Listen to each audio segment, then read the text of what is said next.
92.7 big FM पर आप सुन रहे हैं यादों का edit box with Nilesh Mishra season 3। दोस्तों, 2 साल के बड़े खूबसूरत रिश्ते के बाद हम इस रिश्ते को और आगे बढ़ा रहे हैं नए नए रंगों के साथ। जो कहानियां मैं सुनाता हूं वो लिखी होती हैं मेरी मंडली ने। जी हाँ, एक राइटर्स की मंडली है जिसको मैं ट्रेन करता हूं, जो बम्बई और भारत के कई और हिस्सों में रहते हैं। मैं उनकी मदद करता हूं बेहतर से बेहतर कहानियां लिखने में और फिर उन्हीं कहानियों को आपके सामने पेश करता हूं। दोस्तों, आज मैं आपको सुना रहा हूं बसंत राज सिंह की कहानी नया आसमान। रिशु, ये बताओ तुम्हें मम्मी ज्यादा अच्छी लगती है या पापा? मेरी 22 साल की साली नूपुर ने मेरे 6 साल के बेटे रिशु से पूछा था। बच्चों से अक्सर पूछा जाने वाला यह सवाल दरअसल खुद में ही बचकाना है। इतना बड़ा होके भी मैं अब तक कहाँ जान पाया था कि मुझे पिताजी ज़्यादा अच्छे लगते हैं कि मम्मी। बचपन में केरोसिन के स्टोव पे पतीले में चावल बनाने के बाद जब वहीं स्टोव के पास ही कटोरे में पके चावल का निकला पानी यानी माड़ और भात नमक के साथ देती थी खाने को, तब माँ सबसे अच्छी लगती थी। लेकिन सुबह उठने के बाद बिछौना ठीक करने के बावजूद जब चादर का एक कोना ज़्यादा लटकता रहता था और माँ डांटती थी, तब चादर के उस लटकते कोने को पिताजी ठीक करते थे। माँ बोलती, अभी से सर पे मत चढ़ाओ, घर के काम सीखना सिर्फ लड़कियों की जिम्मेदारी नहीं है, लड़कों को भी आना चाहिए। तब पिताजी बोलते, इतना सा तो है ये, इतनी बड़ी चादर कैसे ठीक कर पाएगा भला? तब पिताजी सबसे अच्छे लगते थे। पापा नींबू वाली चाय पियेंगे या दूध वाली? मम्मी पूछ रही है, रिशु ने मासूमियत से पूछा था। मैं और मेरी बीवी तुलिका, हम दोनों के बीच में सीधी बात इन दिनों बंद थी। क्यों, इसका कोई ठीक ठीक कारण बताना मुश्किल था। वैसे भी तकरारों और असहमतियों के लिए किसी खास मुद्दे की ज़रूरत नहीं होती। अब जिंदगी की जद्दोजहद और तनाव ने इतनी नोक बना दी हैं दिलों में, जिनसे कभी ना कभी कोई ना कोई बात फंस के खिंची जाती है और फिर हम दोनों एक दूसरे को पर्सनल स्पेस देने के नाम पे अपने अपने ईगो को समेट के खुद में कैद हो जाते हैं। मैंने चाय के लिए मना कर दिया रिशु को। ऐसे हालात में रिशु संवाददाता हो जाता था मेरे और मेरी पत्नी के बीच। ठीक वैसे जैसे पिताजी और माँ के बीच झगड़े के बाद मैं ही तो उनकी बातें एक दूसरे तक पहुंचाता था। माँ, इस इतवार मिश्रा अंकल आने वाले हैं, पिताजी खाना बन गया है, खा लीजिए, वगैरह। एक दूसरे का ख्याल रखते हुए भी बात नहीं होती थी दोनों में, बस तुनके रहते थे। तब मुझे कोई अच्छा नहीं लगता था, न माँ न पिताजी। जिया जी, लीजिए नींबू वाली चाय, मेरी साली साहिबा ने चाय का कप मुझे थमाते हुए कहा। अरे, मैंने तो मना किया था।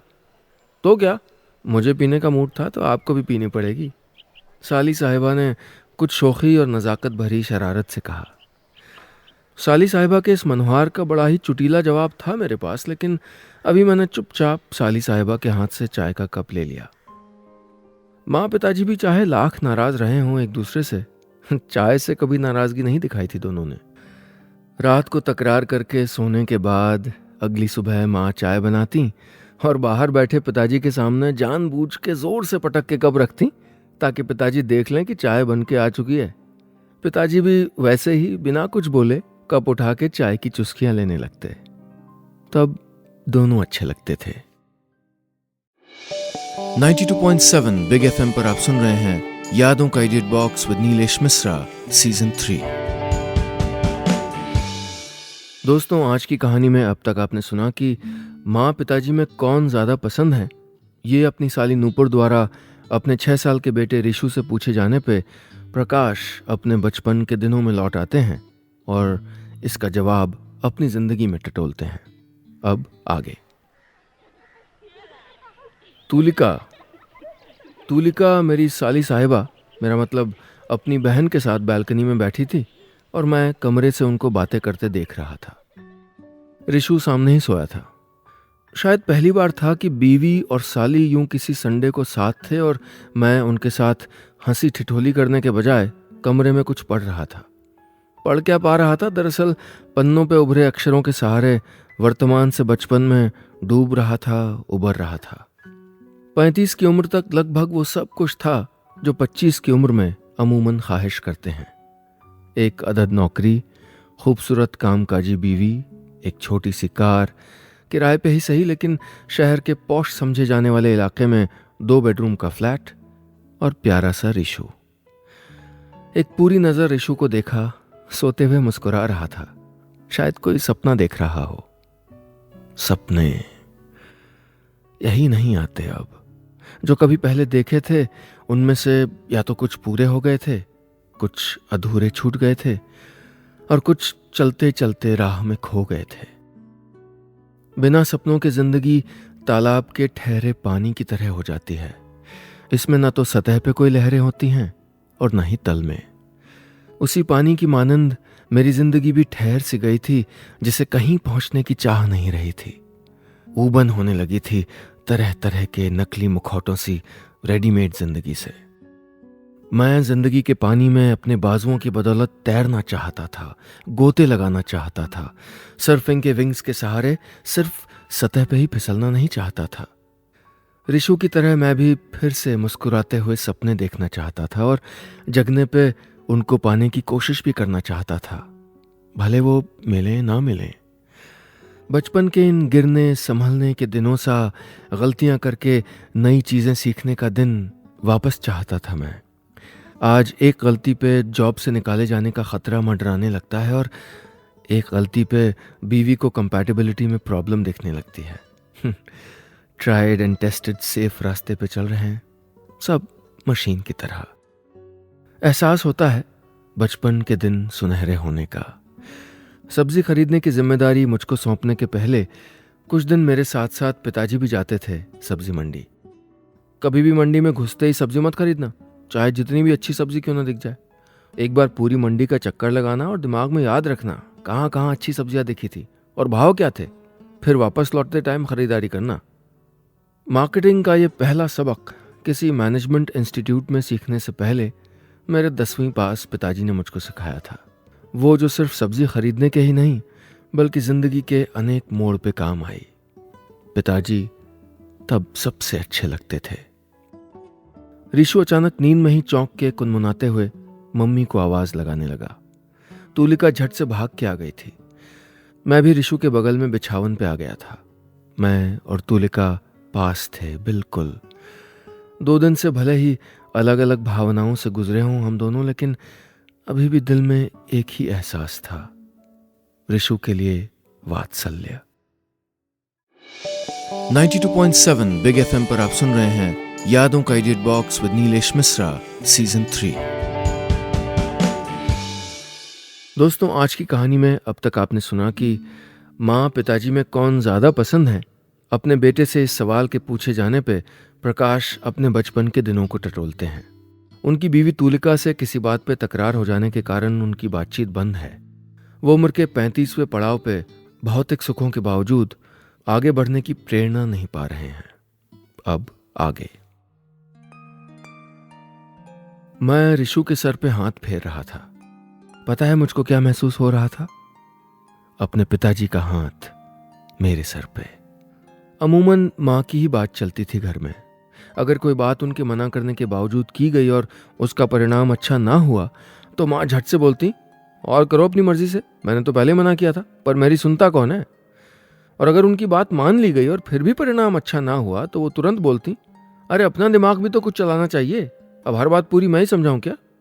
बहुत बार ये उलाहने ताने मीठी नोकझोंक से तीखी तल्ख तकरार में कब बदल जाते पता ही नहीं चलता।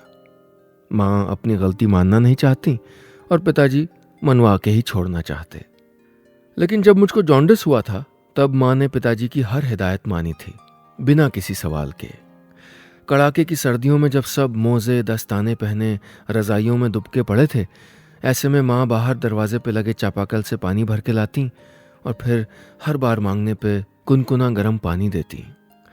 तेल मसाले से बनी चीज़ों का जॉन्डिस में मुझको परहेज होने की वजह से खुद भी मेरे साथ कई महीने तक कभी खिचड़ी तो कभी दही भात ही खाया करती। पिताजी अगर कभी बोलते तो कहती, जो खाना हो आप बाहर ही खा लो, घर पे तो वही बनेगा जो प्रकाश खाएगा। सब समझता था मैं, तेल मसालों से बनी चीज़ों को देख के मुझको लालच न लगे और मैं भी जिद न करूं खाने की, इसलिए उन्होंने अपने लिए भी परहेज अपना लिया था। तब माँ सबसे अच्छी लगती थी। साली साहिबा नूपुर ने चाय का एक कप और थमाते हुए कहा, आज हर बार पहले मना कर रहे हैं फिर हाँ कर दे रहे हैं, कहाँ घूमे? कैसे समझाता उसको कि बचपन के ख़जाने से कुछ अशर्फियाँ ढूंढ रहा हूँ, जिनसे आज के ज़माने में कुछ सपने, कुछ जीवन की तरंगें मोल ले सकूं। बचपन बिल्कुल आम ही था मेरा भी। खासियत तो अब समझ में आ रही थी। नूपुर को तुलिका नहीं बुलाया था 2 दिन पहले। कहने को तो यही था कि इन दिनों खाली है, ग्रेजुएशन के बाद आएगी तो थोड़ा घूम लेगी। तुलिका को यह लगता था कि शायद उसके रहने से हम दोनों के बीच तलखी जल्दी घुल जाए।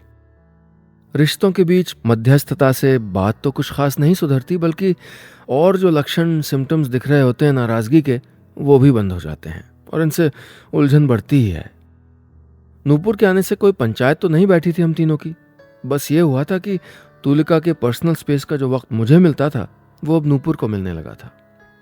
मेरे उठने के बाद खाली हुई कुर्सी पे नूपुर बैठ के जानबूझ के सुड़ सुड़ करके चाय पी रही थी ताकि मैं चिढ़ के उससे कुछ कहूं। बेड पे बीच में रिशु सो रहा था, एक तरफ मैं, दूसरी तरफ तुलिका। ये बच्चे बहुत ही खूबसूरत नेमत हैं ईश्वर की। 2 लोगों के बीच बनी खाली जगह को कितने प्यारे ढंग से भर देते हैं। 92.7 बिग एफएम पर आप सुन रहे हैं यादों का edit box with Nilesh Mishra season 3।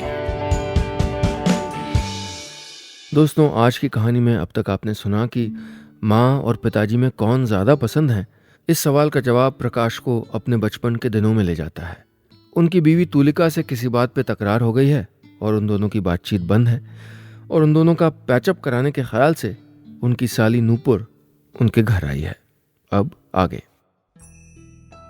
मैं और तुलिका दोनों अच्छी यूनिवर्सिटी से ऊंची शिक्षा पाए अपने अपने फील्ड के एक्सपर्ट थे। मैं मार्केटिंग में था, वो R&D में। बिजनेस सेंस से अच्छी जुगलबंदी थी हमारी। एक ही कंपनी में काम करते करते करीब आ गए थे एक दूसरे के। फिर माँ पिताजी का आशीर्वाद लेके शादी कर ली थी हमने। अपनी मर्जी के मालिक थे, अपना पैसा था, ज़रूरत की हर चीज़ थी हमारे पास। फिर भी कंपैटिबिलिटी, पर्सनल स्पेस, अंडरस्टैंडिंग जैसे कई शब्द थे जो धीरे धीरे आ गए थे हमारी 8 साल की शादीशुदा जिंदगी में। क्या जिजीविशा रही होगी माँ और पिताजी की।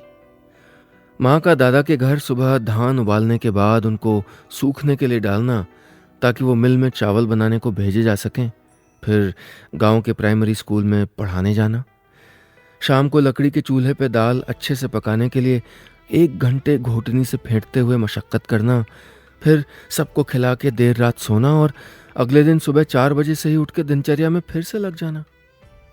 पिताजी का सुबह खेतों में काम करना, फिर दोपहर से शहर के सेठ के यहाँ बही खाते का काम करने जाना।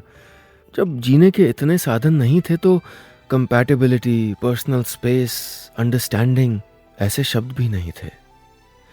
अब जिंदगी आसान हुई जा रही थी और जीना मुश्किल। रिशु जग गया था लेकिन नींद से बाहर नहीं आया था, इसलिए उसकी धमाचौकड़ी शुरू नहीं हुई थी अभी। कभी मेरी तरफ सर करके मुझसे लिपट रहा था, कभी तुलिका की तरफ घूम के उससे।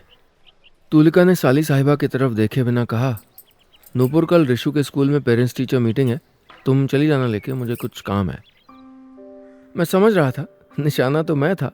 नूपुर तो बस कैरम का वो स्ट्राइकर थी जिससे सामने की गोटियों को हिट करते हैं। जैसे स्ट्राइकर को हर प्लेयर इस्तेमाल करता है, सो मैंने भी किया। मैंने कहा, हाँ नूपुर ये सही रहेगा, मैं भी बिजी हूँ कल, तुम ही चली जाना। नूपुर चुप थी। उसे पता था कि बातें उससे नहीं की जा रही हैं बल्कि मेरे और तुलिका के बीच में हो रही हैं। तुलिका का मतलब नूपुर के साथ मेरे जाने से था। उसको भी इल्म था कि मैं सब समझ के भी नासमझ बन रहा हूं। तभी रिशु बोला, नहीं मैं मासी के साथ नहीं जाऊंगा, पापा आप भी चलो और मम्मी आप भी, सबके मम्मी पापा साथ आएंगे। मैंने रिशु को झिड़कते हुए कहा, अच्छे बच्चे जिद नहीं करते बेटा। अब की तुलिका सीधा मुझसे बोली, अपनी खींच को मासूम सी जान पे मत निकालो। मैं भी कुछ पलट के बोलना चाहता था कि रिशु पे नजर पड़ी। वो डर के दुबक गया था। उसने रुआंसे होते हुए कहा, मैं मासी के साथ चला जाऊंगा। एक झटके में मेरी अंतरात्मा धिक्कार गई। मुझको लगा रिशु नहीं मैं हूं और मेरी और तुलिका की जगह माँ पिताजी। इसी तरह माँ पिताजी के आए दिन होने वाले झगड़ों से डरता था मैं भी। इतना ही एम्बैरेसिंग लगता होगा ना पिताजी को जितना मुझको अभी लगा था। हम दोनों को भी रिशु की परवाह थी, लेकिन अपने अपने राग अलापने से फुर्सत कहाँ थी। 92.7 बिग एफएम पर आप सुन रहे हैं यादों का edit box with Nilesh Mishra season 3। दोस्तों, आज की कहानी में अब तक आपने सुना कि माँ पिताजी में कौन ज़्यादा पसंद है। इस सवाल का जवाब प्रकाश को अपने बचपन के दिनों में ले जाता है। उनकी बीवी तुलिका से किसी बात पे तकरार हो गई है और उनकी बातचीत बंद है, और दोनों की सुलह करवाने के ख्याल से उनकी साली नूपुर उनके पास आई है। प्रकाश के बेटे रिशु की पेरेंट्स टीचर मीटिंग में जाने की बात पे एक बार फिर बीवी से कहा सुनी हो गई है। अब आगे। कमरे में तलखी बढ़ गई थी। अब मैं निकल के बालकनी में आ गया था और रिशु के साथ नूपुर और तुलिका कमरे में। पिताजी भी यही करते थे। बात ज्यादा न बढ़े इसलिए थोड़ी देर के लिए इधर उधर चले जाते थे। शाम हो गई थी। मैंने नूपुर को आवाज लगाई, नूपुर एक कप चाय बना दो प्लीज। वो आई और मुस्कुराते हुए बोली, वाकई पियेंगे आप चाय? मैंने हाँ में सर हिलाया। सोच लीजिए सच में पीना है कि नहीं? दोबारा बोली वो। अरे नूपुर की बच्ची चाय बनाएगी कि नहीं? आधी अधूरी ही सही, दिन की पहली मुस्कान के साथ मैंने उसको हड़काया। ओके ओके बनाती हूं। हंसते हुए नूपुर किचन की ओर चली गई। तुलिका का फोन बज रहा था। अब रिंगटोन से पहचानते हैं हम लोग एक दूसरे के फोन को। वक्त बदल गया है, अपनी अपनी रिंगटोन जो हो गई हैं आजकल। पहले घरों में फोन की एक ही रिंगटोन हुआ करती थी और जिसके लिए फोन होता था उसी को बात करने का मौका सबसे बाद में मिलता था।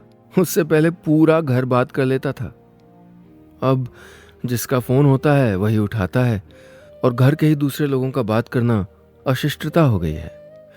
तुलिका के बात करने से पता चल रहा था कि दूसरी तरफ माँ है। बचपन में एक बार ये जानते हुए भी कि मेरी गलती है, वर्मा आंटी से लड़के आ गई थी माँ, क्योंकि वर्मा आंटी ने डांट दिया था मुझको।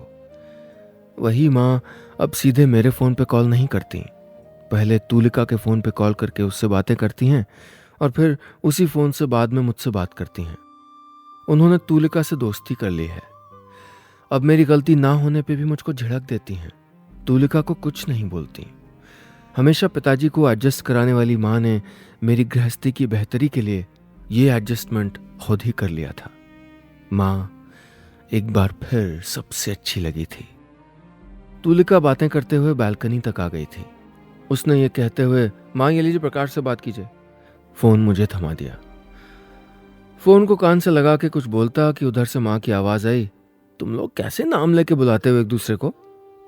मैंने कहा, प्रणाम माँ। आशीष की वर्षा करने के बाद और 2-4 शब्दों की बातचीत के बाद माँ ने पूछा, तेरी तबीयत तो ठीक है ना? मैंने हाँ में जवाब दिया। फिर उन्होंने सीधा पूछा, तुलिका से कहा सुनी हुई है ना? मैं चुप था। बचपन में जब बोलना नहीं आता था तब भी मेरी सारी परेशानियां समझ जाती थी माँ। आज भी मेरी चुप्पियों को समझ जाती है। माँ तू बहुत अच्छी है। आवाज गले से नहीं दिल से आई थी। गला उधर भी भर आया था। मैंने ही बात बदलते हुए पूछा, पिताजी कैसे हैं? बताया तो था तुझे, पिछले 2-3 महीने से पढ़ाई का चस्का लगा है। 60 साल की उम्र में मुझसे लड़ने से फुर्सत मिली है तो एक किताब है उसी को पलटते रहते हैं, माँ ने कहा था। माँ आप भी ना लड़ती रहती हो पिताजी से, मैंने शिकायती लहजे में कहा था। मैं नहीं लड़ती, वो ही लड़ते हैं, बड़ी मासूमियत से माँ ने कहा था। 92.7 बिग एफएम पर आप सुन रहे हैं यादों का edit box with Nilesh Mishra season 3। दोस्तों, आज की कहानी में अब तक आपने सुना माँ और पिताजी में कौन ज्यादा अच्छा है। अपने बेटे से पूछे गए इस सवाल का जवाब प्रकाश को अपने बचपन के दिनों में ले जाता है। उनकी बीवी तुलिका से किसी बात पे उनकी तकरार हो गई है और बातचीत बंद है। उनके बेटे रिशु की पेरेंट्स टीचर मीटिंग में जाने की बात एक बार फिर उनकी बीवी से कहा सुनी करवा देती है। लेकिन माँ के फोन आने पे वो जाहिर नहीं करते, फिर भी माँ समझ जाती है। अब आगे। सोमवार की सुबह 9 बज रहे थे। सभी व्यस्त थे। तुलिका अपने ऑफिस के लिए तैयार हो रही थी। ऋषु भी तैयार हो रहा था। नूपुर उसको जूते पहना रही थी और तुलिका बाल ठीक कर रही थी। मैं तैयार होकर अपना लैपटॉप और उसका चार्जर सहेज रहा था कि मेरा फ़ोन बजा। देखा पिताजी का कॉल है। घर पे सबको पता है कि सुबह में भागदौड़ चरम पे होती है, इसलिए कोई कॉल नहीं करता इस वक्त। मैंने थोड़ा चिंतित होकर फ़ोन उठाया। उधर से पिताजी ने ज़रा चहकते ज़रा झेंपते हुए कहा, प्रकाश मेरी तरफ से मिठाई खा लेना, मैं पास हो गया। मैं खुश हुआ लेकिन कुछ समझा नहीं। उन्होंने फिर कहा, अरे 3 बार से जीवन बीमा के एजेंट के लिए परीक्षा दे रहा था यार, पास ही नहीं हो रहा था। सब सवाल अब कंप्यूटर से ही पूछते हैं ना, इसलिए। लेकिन आज चौथी बार में मैं पास हो गया हूँ। बच्चों सा खुश होते हुए उन्होंने कहा। अब तक मैं खुश था, लेकिन पूरी बात सुन के मायूस हो गया था। पिताजी आपको काम करने की क्या ज़रूरत है, वो भी इस उम्र में? अरे हम लोगों से कोई चूक कोई गलती हुई हो तो। मेरी बात काटते हुए पिताजी ने कहा, प्रकाश ऐसी कोई बात नहीं है बेटे। अरे शुरू में सरकारी टीचर की नौकरी मैंने अहम में छोड़ दी थी, क्योंकि उस वक्त मैं सरकारी टीचर को मिलने वाले वेतन से ज़्यादा कमाता था। साथ के संगी साथी टीचर बन के जब आगे निकल गए तो बाद में अफसोस हुआ, लेकिन मौका निकल गया था तब तक। फिर जब मौका दोबारा आया तो पहचानने से उसको चूका नहीं मैंने और पूरी कोशिश करके तुम्हारी माँ का जॉब कराया, और फिर उसी को सिखाते, आगे बढ़ाते, हेल्प करते खुद को भूल गया मैं। और फिर तुम आ गए बेटा। उसके बाद तो मेरा ईगो, मेरा अरमान, मेरे सपने सब तुम ही हो गए। तुलिका और ऋषु ऑफिस और स्कूल जाने के लिए तैयार थे और मुझको इशारे कर रहे थे चलने के लिए। लेकिन जिंदगी के मझधार में फंसा मैं पिताजी के रिश्तों को गीता समझ रहा था। इनको छोड़ के कहीं नहीं जाना चाहता था मैं। बदस्तूर सुन रहा था मैं पिताजी को। बेटा, मैं और तुम्हारी माँ लड़ते झगड़ते रहे बातों विचारों की असहमति की वजह से, लेकिन तुमको लेके हमेशा हम दोनों एक थे। तुम्हारे आने के बाद हम दोनों अपने स्वार्थी सपनों से बाहर निकल के एक साझा सपना बुन लिए थे। बेटे, इन रिश्तों की बनावट भी कपड़ों के रेशे की तरह होती है। तकलीफ होने पे बस उन रेशों को दुरुस्त करना होता है। दो लोगों की तकरार, असहमति के शोर को जिंदगी पे हावी नहीं होने देना चाहिए। किसी एक बात पे नाराज होते हुए भी दूसरी अच्छी बात पे खुश हो सकते हैं प्रकाश। रिश्तों को यूं तहों में निभाना सीखना जरूरी है बेटा। और अब जब तुम सब अपनी दुनिया में व्यस्त हो और मुझे भी रोजमर्रा की चिंताओं से थोड़ी फुर्सत मिली है, तो सोचा कुछ अधूरे छूटे ख्वाबों को फिर से बटोर लूं। अब थोड़ा जॉब कर लूं ताकि तुम्हारी माँ निठल्ला ना कहे। और खिलखिला के हंस पड़े थे पिताजी। मेरे सपनों के टिमटिमाते दिए में एक बार फिर तेल डाल दिया था पिताजी ने। उड़ने को मुझे एक नया आसमान दे दिया था। मैंने आगे बढ़ के तुलिका को कहा, क्या आज छुट्टी ले सकती हो? ऋषु के स्कूल चलना है। उसने हाँ में सर हिला दिया था। आज फिर से पिताजी अच्छे लगे थे, बहुत अच्छे। बस इतनी सी थी ये कहानी।